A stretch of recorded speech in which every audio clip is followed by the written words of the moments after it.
Halo sahabat shooters, kembali lagi dengan saya Narasena. Kali ini saya mau membuka box besar ini. Isinya apa lagi kalau bukan FS7 Mark II.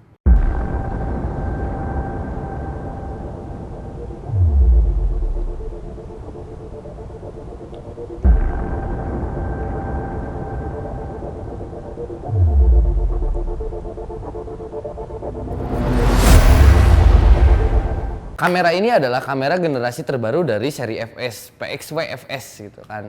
Berangkat dari kamera terdahulunya FS100 pada tahun 2011, FS700 pada tahun 2012, FS7 pada tahun 2014, disusul dengan FS5 di 2015, lalu kamera ini FS7 Mark II pada tahun 2016 akhir, sekitar bulan Desember kalau nggak salah ya. Ya udah, nggak usah terlalu lama bercerita, langsung aja buka nih FS7 Mark II-nya ini.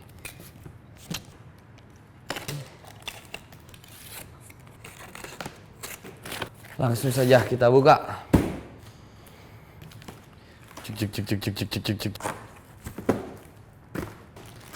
Ini pertama ada manual book. Juga ada remote. Remote ini bisa untuk record, next, playback dan lain-lain. Ini manual book, ada CD drivernya juga dan kartu garansinya di sini ada. Ini adapter untuk DC input. Lalu ada lagi kabel untuk colokan ke listrik dan ada USB-nya juga tuh. Lalu ada, ini apa nih? Cap buat penutup LCD-nya ya. Lalu ada aksesoris juga ini untuk bracket ya, aksesoris untuk body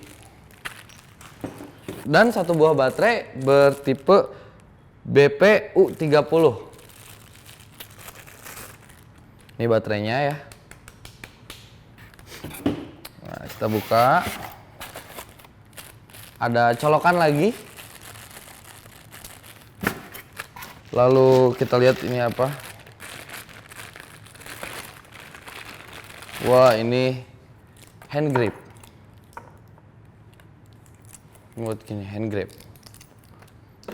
Lalu ada apa lagi? Oh, ini charger. Chargernya gede banget ya. Padahal baterainya kan nggak gede-gede amat. Fast charging nih kayaknya. Lalu ada, ini nih. LCD monitor,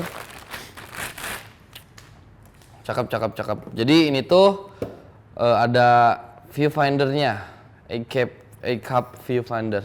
Jadi bisa langsung gini. Nah gitu. Tapi kalau misalnya nggak mau dipakai, A-capnya tinggal di sini aja. Nah ini ditekan, buka deh gitu. Langsung ada kayak hoodnya. Jadi biar gini, misalnya untuk tengah hari di direct matahari yang langsung gitu kan, masih gelap gitu, kurang jelas, ya udah pasangin lagi aja gitu. Tapi ini bisa juga kok dibuka kayak gini. Tuh. Ini LCD monitornya. Dan yang terakhir, FS7 Mark II. Oke, kita rakit dulu deh sampai membentuk seperti kamera. Wah, bentuk seperti kamera.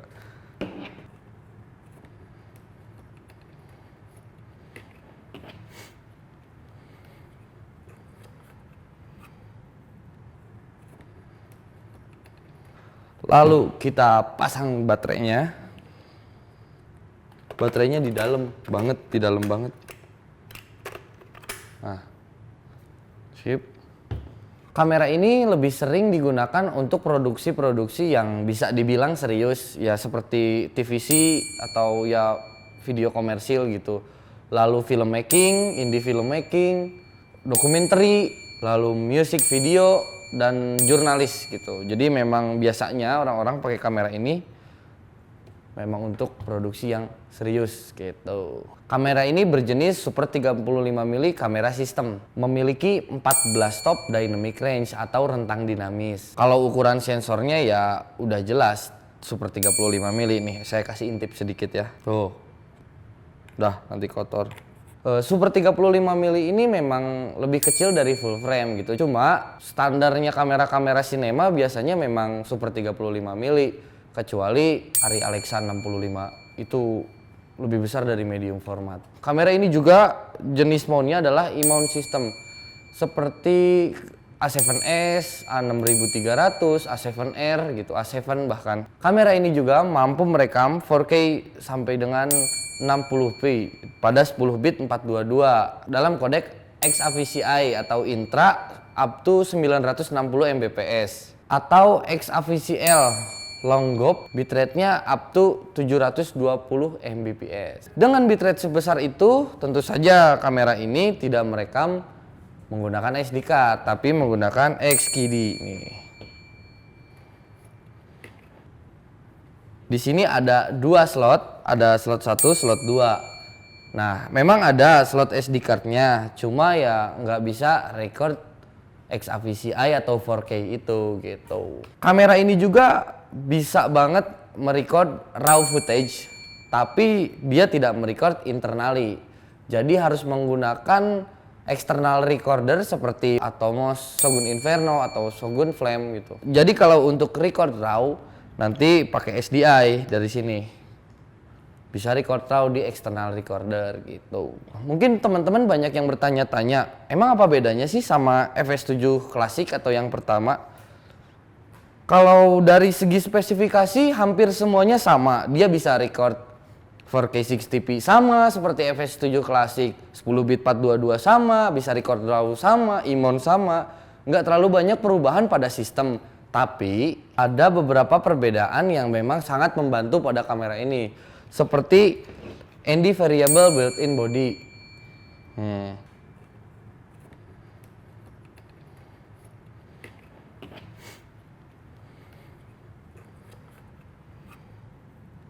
Jadi kalau dulu itu nggak elektronik ND, hanya 1, 2, 3 gitu. Jadi perpindahan optik saja. Tapi kalau sekarang ND-nya benar-benar variable. Dan dulu cuma sampai 1/64 stop, sekarang sampai 1/128 stop ND variabelnya. Lalu pada E-mount-nya, kalau dulu hanya E-mount biasa aja. Kayak kamera-kamera A7S dan lain-lain. Tapi sekarang menggunakan locking E-mount. Jadi seperti ini nih. Ininya di lock. Nah,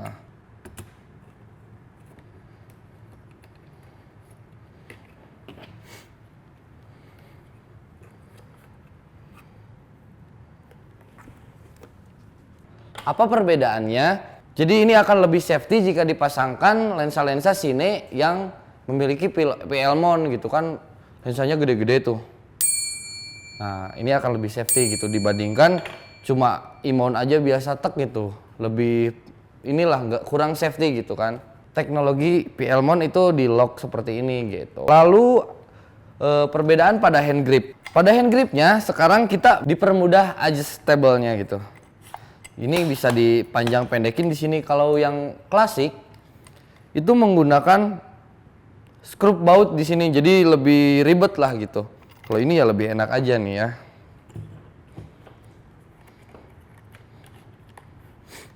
Nah, ini untuk remote tombol record, zoom dan lain-lain, tinggal dicolokkan ke sini. Selesai. Ya udahlah, segitu aja unboxing FS7 Mark II dari saya.